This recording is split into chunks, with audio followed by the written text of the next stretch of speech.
Okay, good evening, everybody. Welcome back to the channel. I am Eddie, as usual, bringing you good vibes from Tanawan. Here is my co-interviewer, Shasha. How are you today? I'm fine. Okay. How do you say hello in Waray? Hello, just like when we welcome our visitor, Yeah. just like maupay nga gabi because it's so evening. Then after that we say mabuhay. Maupay na gabi, Yeah. Shasha. Mabuhay. Maupay. Wow. Okay, but today Mabuhay niya. we're going to be talking to our senior man, beautiful daughter, Didi.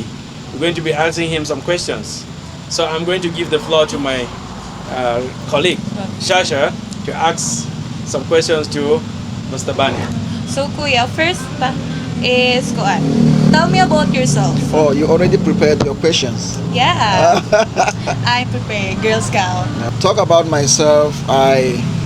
Do you want a long introduction or a short? Short introduction. A short introduction. Okay, you can call me Mr. Bahni Magellan. I am a very proud Cameroonian and now living in the Philippines, precisely in Tanawan. I'm a teacher and above everything, I'm a husband and a father of two beautiful daughters. Wow. I'm also a preacher, so those are some of the things I do. And as a hobby, I'm a farmer. Okay, so you're from Cameroon. Yes, I'm from Cameroon. What motivated you to move to the Philippines? Wow, my journey to the Philippines, it's kind of God's design. I never knew that I would be coming to the Philippines, and because I was a teacher in Thailand, I live and work in Thailand for over 15 years. But since I'm married to a Filipino or a Filipina, Yes. yes, and my father-in-law actually wants me to be beside him, most precisely because he wants me to be a helper in the ministry because he's a pastor. He wants me to be a helper in the ministry What church? and the Bible Baptist Church. So I don't know exactly what kind of help he needs from me, but whatever role is given to me to perform in the house of God, I will do it with joy. And that is the main reason why I'm in the Philippines, because of ministry. Not because you are married? If it's about marriage, I would have been in any other country. Okay. Maybe back to my country, maybe stay back in Thailand or move to another country. But the main reason why I'm in the Philippines is because of ministry. Okay. Yes, that is what Yeah. brought me here. Oh, thank you. So, I have additional, Kuya, about your past life before you didn't meet Jesus Christ, your Yes. personal Savior. So, how did your life look before you came to know Jesus Christ? My testimony, it's kind of not a very dark testimony, most probably because I was born in a Christian family. My mom was a very devoted Christian, but I didn't grow up with her. I grew up with my auntie, and she was a deacon in the church, and usually we go to church every weekends, and I was just morally brought up. But I would say that I became a devoted Christian, or understanding what salvation and believing in Christ is, when I was in high school and college, when I encountered or met some friends in college, and we had studies precisely campus crusade for Christ. Have you heard about campus crusade for Christ Wow. before? So I underwent some training, and I came to understand the importance of knowing Jesus Christ and having a personal relationship with Him, and understanding the power of the cross. That is the time I could really appreciate Christianity.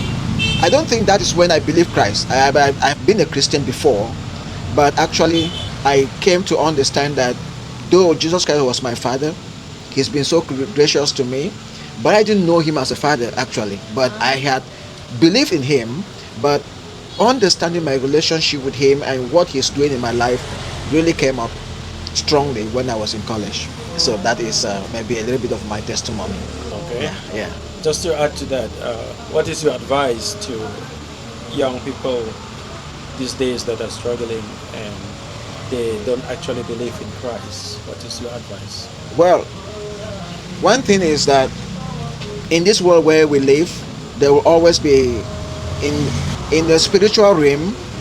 I would like to classify three kinds of persons in our world where we live: those who are true believers, those who have heard the gospel and they don't know if they should believe or not, and those who actually refuse that there is any such person as a creator of the universe. So, in my advice to anyone who is growing up is that life is meaningless without God. Once you have an encounter with God and build a personal relationship with God, that is where you start appreciating life. You look at the things around us and you get a meaning out of it. But away from that, life could become a lot more vanity without God. We all seek to, some people think that we are born in this world because we want to just live, make some money and die. What if you don't make the money? And what if you even die young or you die old? What is your purpose and why were you even brought into this world? And where are you going? If we believe that humans are the only beings with a soul, and we know that our bodies will be broken, they will rot from dust back to dust. So what happens with the soul? One thing I like with religion, even with religion, is that you ask the Buddhist, they will tell you that a human being has a soul. You ask those who practice Hinduism, they will confirm with you that a human being has a soul. Yes. You ask anybody who practices Islam, Every religion. and even accepts those who that. don't believe, Yes. atheists also know that a human being has a soul. A human being is not just made of flesh. But then, the question is, what happens to the soul when this flesh is gone? What happens to it? Do we just hover around? Does the soul just disappear? So, if we take a critical thought of it, then that's when you start questioning yourself, and maybe that could be the foundation leading to enlightenment. Yeah. So my advice to young people is that take some time, reflect over your life. But the core message, Yes. if I can get from what you just said, Yes. it's like live your life and do your best in life, but don't live your life without Christ. Yes. Don't live your with life Christ. without purpose. And life. any purpose that is not built in the foundation of He who has given you life Yeah. is nonsense. Means if you're a policeman, a businessman, a teacher, a doctor, and you have Christ in your life, everything is good. Now, Without that, without Christ, there's vanity. Now, let me tell you something about, for those of us we believe, Jesus Christ called 12 disciples. Right. And the Bible records that the 12 disciples were called from all kinds of walks of life. Yes. So some of them were fishermen, some of them tax collectors, some of them were carpenters. They were doing all sorts of things. But because He called them into another profession, He asked them now to be full-time worshippers and devotees, people who take the gospel out. Right. But now the Bible also records that every single person should be hardworking, which means all occupations, all professions in life Important. are very important. Yes. But the question is, who is your God? Right. Yes, right, who right, is your right, God? right. Yes. So you can be a billionaire, Yeah. you can be a very poor person. God appreciates all of us the same way Do- and wants us to have a relationship. Do what you do with God. Do Yeah. whatever Yes. you're doing with God. Yes. Yeah. Okay. So let's move a little bit away from religion, Yes. and then I want to ask you, how was your first impression in the Philippines when you Yeah. arrived? My first impression on the Philippines, I wouldn't say that it was. Some people talk about when you go to a new place, there's cultural shock. I would say that I didn't have a lot of anything so-called cultural shock because, most probably because I've worked with Filipinos in Thailand for about 15 years. Right. Lots of them were my friends. Right. So I kind of know them, the way they behave and so on. But however, it's a new environment. So our world is not homogeneous, which means wherever you go, you will see new things, and maybe the way people behave and the way people think, their perspective of life can never be the same. So, however, I noticed that Filipinos are so nice. Just an Friendly. example, they are friendly, always having a good smile. They are beautiful, and that's why I have a, So a helpful Filipino. when it comes to money. That's why I have a Filipino woman. I have a Even though you Filipino know woman. so helpful when you have money at the airport. Yes. So that's it. So a little bit of differences and the way the people, according to their resources, the way they live their life. Of course, the food can. There's always culture is related to food, religion, and people's way of life. Nothing very shocking for me, and I think I could easily integrate into the society. And then you adapt easily. Yes, of course, maybe because I didn't just come here as a stranger. I've known people, and of course, having the people willing to accept me already, waiting for me to come, and helping around almost everyone, especially in the church, helping me through, like, save me with all their hearts. So maybe that's why it was so easy for me to integrate. Okay. But I'm still integrating as well. Yes. And what is your favorite Filipino dish here in the Philippines? Usually, Lahat. usually I will tell you, I usually don't have a favorite meal because even in my own country, I love our food. But you ask me which is my favorite. Here in the Philippines. I usually would not be able to tell. But however, here in the Philippines, I appreciate eating bonbon. Do you know what's bonbon? No, what is bunbun? It's bulalo. Alright, that's bulalo. Ah, And sabon. it's a nickname I and my father-in-law we Yes. gave to it because I would just tell him, let's eat bonbon today. Bonbon today. So we'll go for bulalo. It's bulalo, guys. And yes, bulalo. And also, of course, I'm sure that a Filipino will want to recommend lechon. Lechon. It's amazing, especially just seeing it with one full whole pig on the table, just appreciating the picture makes it look good. So, we go back about your kuya, personal life. What is your talent? My talent, I'm a man of no specific talent. I try to do everything, but I don't think I excel in a specific thing. In terms of sports, I like playing football and ping pong, but not because I really play it so well. But you know what? In my country, I am really very bad in football. But when I play here, even at my age, they say, "Oh man, where did you study football? You play like Messi." I say yes. I would just tell them that Samuel Eto'o is my brother.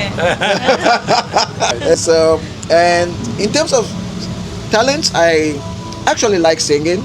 Maybe brothers and sisters in the church will tell you I like singing, but I always go off tune. So, so I just like singing and not having a talent in singing actually. And of course, At least you like listening to music. Yeah. That's a good talent. that's it. So which Filipino customs surprise you the most?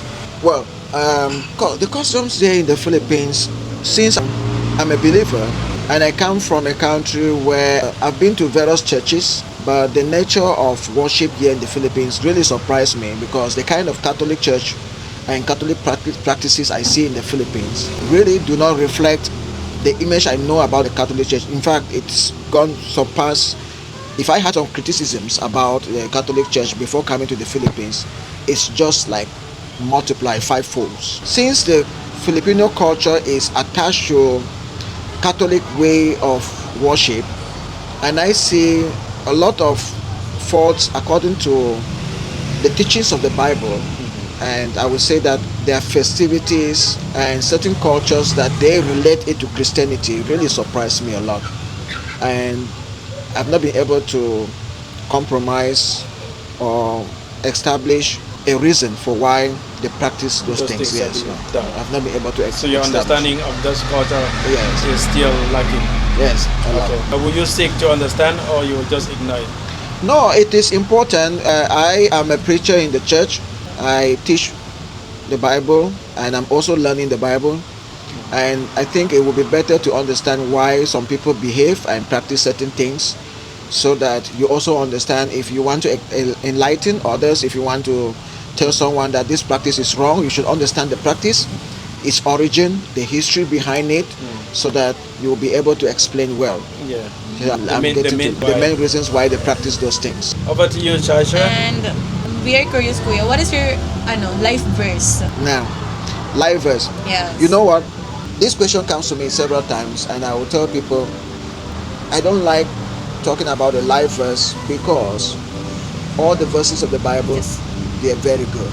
However, there's one verse that I really love, and it comes from John 15:13, which says that there is no better love that anyone can show other than to lay down his life for his friend. So in that particular verse, I noticed that Jesus Christ calls me his friend. A very sinful person like me, I'm called the friend of God. And in the same time, he laid down his life for me just to demonstrate his love. To me, it's very deep. That I think I can say about that. And one thing, kuya, if you could describe your faith journey in one word, what would it be? Come again with the question. If you could describe your faith journey in one word, what would it be? Your faith journey. You describe I know it's so hard, but One word. Just one word. Inconsistent. Why? Yeah. Since you narrowed me to this to one word, and I would say that inconsistent. Why? Because each time I go before God, I'm very broke. Each time I take time to reflect myself before God, I'm a very broken, rotten person. Because at one point in time you feel very holy, and in another time you feel like you are the worst sinner in the world.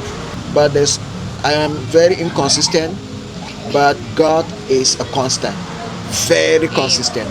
So I am inconsistent, whereas my God is consistent. So my faith journey is that I am an inconsistent person, but my God is a consistent person. So that is how I can describe it.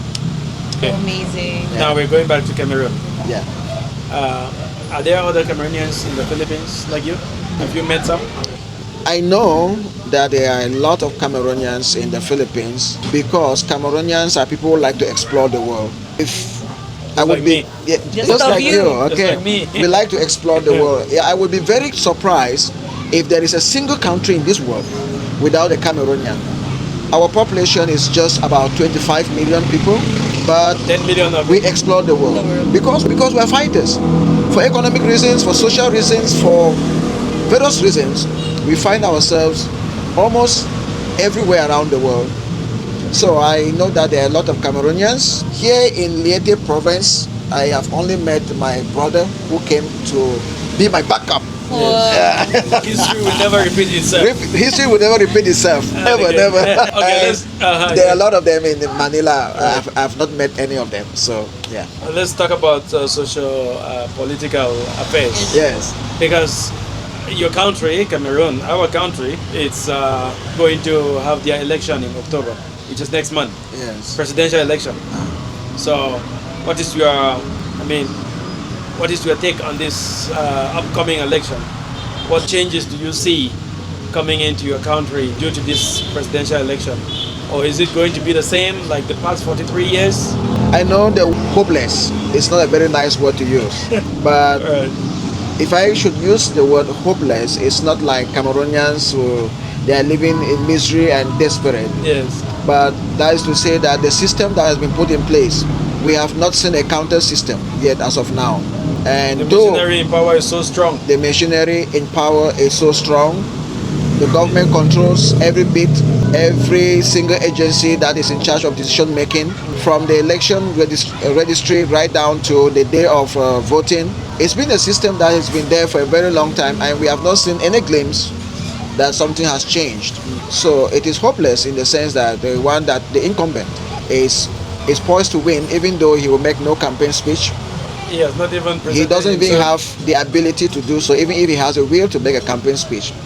And so we have a cartel around him ruling the country, and they still want to. We wait until the chain is broken. The opposition is still divided and weakened. So no hope. So it's a hopeless situation. It's a hopeless situation, but Cameroonians are fighters. Wow. Yeah. Do you have any political ambitions? No, political ambition. Every human being is a political being. If you don't do politics, It will do you. Right. So every human being is a political being. I usually talk with my brother, Right. and one of our longest talks on the phone is about politics of the world. When it comes to family issues, sometimes we talk a little bit, we even quarrel and we disagree a lot. Right. But when it comes to the politics of the world, we could talk till the next day.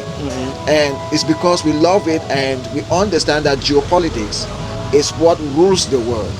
And we like the topic and we are following it. So I'm a political being. If given the opportunity to really be active in politics, I will do so. And what are the main activities that Cameroonians around the world are involved in?